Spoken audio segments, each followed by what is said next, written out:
अस्सलाम वालेकुम स्टूडेंट्स। आज हम लोग अपने बायो स्टैटिस्टिक का last chapter last topic discuss कर रहे हैं। बस इसके बाद बस कोर्स तकरीबन आपका ख़त्म हो जाएगा। फिर जब इंशाल्लाह मिड टर्म के पेपर होंगे तो उसमें हम लोग क्लास के अंदर जो जो जितना हम लोगों ने पढ़ा है क्या कहते हैं इसके दौरान ऑनलाइन क्लासेस के दौरान, अगर आपको कोई कन्फ्यूजन हुई तो हम वो डिस्कस कर लेंगे। इसके अलावा इंशाल्लाह मैं अभी आपको क्लास में SPSS पे काम करवाऊँगा, सॉफ्टवेयर पे काम करवाऊँगा। तो इसके लिए मैं तमाम स्टूडेंट्स को पहले से बता रहा हूँ कि आप तमाम के पास लैपटॉप होने चाहिए जो कि आप क्लास में साथ लेकर आएंगे, और तमाम स्टूडेंट ने SPSS को इंस्टॉल करके लाना है। किसको फिर बता रहा हूँ, SPSS statistical package for social sciences, उन्हीं पे हम लोग इन क्वेश्चंस को करेंगे। क्लियर हो गया?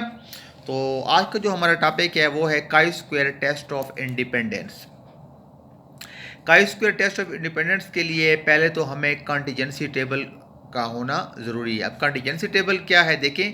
अ table consist of 2 or more rows and 2 or more columns in which observation are classified according to different categories is called a contingency table। एक ऐसी टेबल जिसमें डिफरेंट रोज़ होते हैं और डिफरेंट कॉलम होते हैं, जिसमें कैटेगरीज को क्लासीफाई किया जाता है। एक कैटेगरी को, एक क्वालिटेटिव वेरिएबल को आप रो में लिखेंगे और दूसरे क्वालिटेटिव वेरिएबल्स को आप कॉलम्स की शेप में लिखेंगे। तो इस जिस जो टेबल होती है उसको हम लोग कंटीजेंसी टेबल कहते हैं।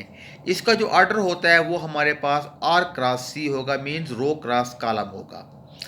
फर्स्ट अगर आपके पास 3 क्रॉस 2 लिखा हुआ है तो इसका मतलब है कि इसमें 3 रोज हैं और 2 कॉलम्स हैं। पहला हमेशा रो होगा और दूसरा कॉलम होगा। 3 क्रॉस 3 का मतलब कि 3 रोज हैं और 3 ही कॉलम्स हैं। इसकी जो सिंपलेस्ट फॉर्म है इस टेबल की वो आपके पास 2 क्रॉस 2 है, जिसमें 2 रोज और 2 कॉलम ही होते हैं। क्लियर हो गया? तो याद रखें, कॉन्टिजेंसी टेबल में जो हम लोग डेटा लेंगे वो हमारा काउंट डेटा होगा। इसमें हम लोग काउंट वैल्यूज़ को इसमें पुट करेंगे और इसमें डालेंगे। एक कैटेगरीज ये और एक कैटेगरीज ये। इस कॉन्टिजेंसी जो टेस्ट ऑफ इंडिपेंडेंस है इसमें हम लोग दो क्वालिटेटिव वेरिएबल के इन बिटवीन एसोसिएशन को चेक करेंगे कि क्या एसोसिएशन मौजूद है या नहीं है। याद रखें, एक होती है रिलेशनशिप और एक होती है एसोसिएशन। डिफरेंस क्या है दोनों में? जो क्वांटिटेटिव वेरिएबल के दरमियान जो हम जो एक बॉन्ड बनता है उसको हम लोग रिलेशनशिप कहते हैं। ठीक है? और जबकि अगर दो क्वालिटेटिव वेरिएबल के दरमियान जो बॉन्ड होगा, जो रिलेशनशिप होगा, उसको हम एसोसिएशन कहेंगे।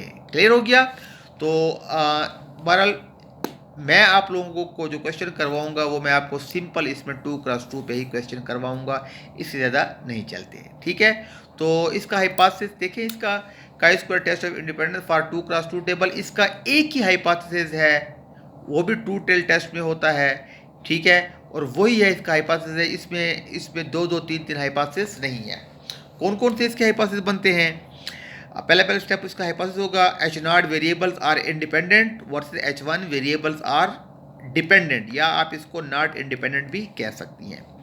Level of significance alpha is equal to 0.05 होगा, 0.01 होगा, etc जो भी हो। इसमें इसका जो टेस्ट स्टेटिस्टिक होगा, ये जो काई स्क्वायर का हमारे पास फार्मूला होता है, ये x को थोड़ा सा, इसको हम काई स्क्वायर को वैसे ले लेते हैं। देखें, ये ऐसे, फिर थोड़ा सा ऐसे और एक लाइन ऐसे, ये काई स्क्वायर की शेप है।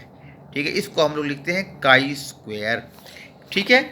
ये हमारे पास होता है n into A D minus B C का whole square, a plus B, A plus C, B plus C और b प्लस डी।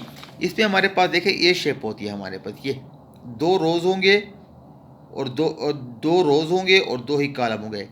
ये वाली वैल्यू ए के लाएगी, ये वाली वैल्यू बी के लाएगी, ये सी के लाएगी और ये डी के लाएगी। बाकी हम सिंप्लीफिकेशन है इसके अंदर जो हम लोग करेंगे। क्रिटिकल रीजन जो है इसका ए होता है वो v is equal to row -1 multiply by column -1। और इसमें जो हम टेबल इस्तेमाल करें, इसका जो क्रिटिकल रीजन कैसे बनेगा, we will reject H not if chi square calculated greater than or equal to chi square alpha और degree of freedom. Chi square की अपनी टेबल है हमारे पास। क्लियर। फिर हम लोग कैलकुलेशन है और लास्ट में रिजल्ट एंड कंक्लूजन है। ठीक है, अब इस पर हम लोग क्वेश्चन देखते हैं। देखें इसको, ये कहता है कि The following table shows the effect of injection against the typhoid in 1518 people। ये कुछ 1518 लोग हैं, उसमें उन्होंने इंजेक्शन का इफेक्ट देखा है। ये देखें, दो क्लासेस हैं, एक है इंजेक्टेड और नॉन इंजेक्टेड। एक कैटेगरी ये हो गई, दूसरी कैटेगरी आपके पास है अटैक्ड और नॉट अटैक्ड। मतलब क्या है, इंजेक्टेड वो लोग जिनको टाइफाइड, जिनको इंजेक्शन लगा है टाइफाइड का, उसमें 528 को टाइफाइड का अटैक हुआ है, जबकि 25 को अटैक नहीं हुआ। और वो लोग जो कि नॉन इंजेक्टेड थे, उसमें 79 को 790 पीपल्स को अटैक हुआ है, जबकि 175 पीपल को अटैक नहीं हुआ। एक कैटेगरी आपके पास इंजेक्टेड और नॉन इंजेक्टेड की है, और दूसरी कैटेगरी आपके पास अटैक्ड और नॉन अटैक। एक कैटेगरी ये हो गई, दूसरी कैटेगरी आपके पास ये हो गई। Test association between two classes, हमने दो क्लासेस के दरमियान एसोसिएशन को टेस्ट करना है। क्लियर। अब इसमें देखें, इसका एक ही हाइपोथेसिस है जिससे मैंने आपको बताया, H not classes are independent versus H one classes are dependent. ठीक है, लेवल ऑफ सिग्निफिकेंस में हो जाएगा अल्फा इज इक्वल टू 0.5% होगा, 0.05 होगा। टेस्ट स्टेटिस्टिक इस पर हमारे पास है कि chi square is equal to N into A D minus B C, A plus B, C plus D, A plus C, B plus D. और ये हमारे पास क्या है, काई स्क्वायर का फार्मूला है हमने। ठीक है, क्रिटिकल रीजन इसमें ये है कि v is equal to row minus one, column minus one. अब इसमें देखें, इस क्वेश्चन में दो रोज हैं, वैल्यूज को देखने हैं, दो रोज हैं और 1 2 दो कॉलम्स हैं हमारे पास। तो 2 - 1 मल्टीप्लाई बाय 2 - 1 1 हो जाएगा। So we will reject H not if chi square calculated greater than chi square alpha और डिग्री ऑफ फ्रीडम। अब इसको हम लोग टेबल में देखते हैं। मैं आपको इसकी टेबल भी मैं आपको सेंड करता हूँ, तो टेबल में इसको देखते हैं। जी स्टूडेंट्स, देखिए ये काई स्क्वायर की टेबल है, ये आपके पास वैल्यूज हैं, अल्फा की वैल्यूज हैं, और ये आपके पास डिग्री ऑफ फ्रीडम की वैल्यूज हैं। ठीक है, अब अल्फा कितना है आप इसके पास देखें, चूंकि एक ही साइड है तो आपने 0.05 को 1 में चेक करना है, अल्फा और 1। ठीक है, तो 0.05 को चेक करें 1 में, ये आपके पास देखें ये 0.05 हो गया। जब आपने इसको 1 में चेक किया, वी डिग्री ऑफ फ्रीडम 0.05, ये आपके पास है 3.841 आपके पास होगा। क्लियर हो गया। तो एक और चीज़ आपको बता दूं कि काई स्क्वायर का जो होगा, चूँकि हम लोग 2x2 को ही चेक करेंगे, तो 2x2 में अमूमन यही वैल्यू ही आएगी, बस और कोई नहीं आएगी, चाहे 1 लें या जो भी ले लें। क्लियर हो गया। तो chi square calculate greater than 3.84 हो गए। इसकी कर्व इस शेप पे बनती है, राइट साइड पर बनती है। ठीक है, ये आपके पास एक्सेप्टेंस रीजन है, जबकि ये आपके पास रिजेक्शन रीजन है, और ये आपके पास क्या है 3.84 क्रिटिकल रीजन है। अगर आपकी कैलकुलेटेड वैल्यू 3.84 से बड़ी हो जाती है, तो इसका मतलब ये है कि आपका एच नॉट रिजेक्ट होगा और H1 एक्सेप्ट होगा। H1 एक्सेप्ट का क्या मतलब है कि दोनों क्लासेस में किसी किस्म की इंडिपेंडेंस नहीं है, दोनों वेरिएबल आपके पास क्या है, डिपेंडेंट है। क्लियर हो गया। तो देखें इसके पास, अब इसमें देखें कैलकुलेशन को देखें, तो ये क्लासेस हैं, injected, attack, non attack, injected, non attack, इनका इसका सम किया, इसका भी सम किया, यहाँ से ये प्लस ये प्लस ये इनका सम आ गया। ये हमने क्या किया, कॉलम्स का सम किया और रोज का सम किया।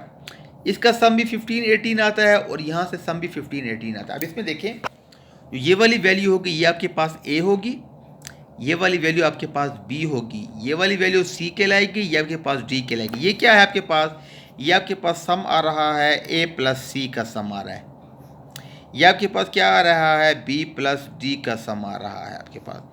ये क्या आ रहा है, ये आपके पास A प्लस B का सम आ रहा है, और ये आपके पास क्या आ रहा है, C प्लस D का सम आ रहा है, और ये n हो गया, n मीन्स टोटल हो गया आपके पास। जस्ट आपने इन वैल्यूज़ को उठाकर इस फार्मूले में पुट करके उसको कैलकुलेट करना है और सिंप्लीफाई करना है। ठीक है, तो देखिए n 15 18 A D, A multiply by D. तो ए की वैल्यू क्या है आपके पास, A multiply by D, 5 to 8 multiply by 175, 5 to 8 multiply by 175 minus B C 25 multiply by 790। ये देखें 75 मल्टीप्लाई बाय 70 सॉरी ये 790 हो जाएगा, सॉरी। तो इसको मल्टीप्लाई बाय ये माइनस ये मल्टीप्लाई बाय इसका स्क्वायर कर लें, इस पर डिवाइड कर लें। अब बारी बारी हर एक पे आप डिवाइड करते जाएं, आपके पास वैल्यू आ रही है 88.23 वैल्यू आपके पास आ जाएगी। तो 88.23 देखें इसको, 88.23 इस वैल्यू से बड़ी है, क्योंकि हमने क्या कहा था कि अगर इस वैल्यू से बड़ी होगी तब हम H नॉट को रिजेक्ट करेंगे। इस वैल्यू से बड़ी होगी, बस यहाँ पे इस रीजन में ये लाई कर रही है। Since our computed values fall in the critical region, so we reject H0 and accept H1। तो हम H0 को रिजेक्ट करेंगे और H1 को एक्सेप्ट करेंगे। मतलब कि दोनों वेरिएबल के दरमियान एसोसिएशन है, दोनों वेरिएबल डिपेंडेंट हैं कि इंजेक्शन के लगने और ना लगने का अटैक के होने और ना होने पे इफेक्ट पड़ता है। This is called a chi-square test of independence. ठीक है स्टूडेंट्स, तो मैं आपको इस पर कुछ और क्वेश्चन भी सेंड कर देता हूँ, आप इस पर ट्राई करें। अगर फिर भी आपको कोई कन्फ्यूजन हो तो आप मुझसे पूछ सकते हैं। तो हमारा जो पेपर के लिए था, टर्मिनल के लिए, वो हमारा कोर्स यहीं तक ही था। मज़ीद हम इसको आगे बस इसके बाद हम लोग जो पढ़ेंगे तो वो क्लास में पढ़ेंगे। तो कोशिश करूँगा कि मैं आपको सॉफ्टवेयर के ऊपर काम करवाऊँगा। Thank you so much. अल्लाह हाफिज़।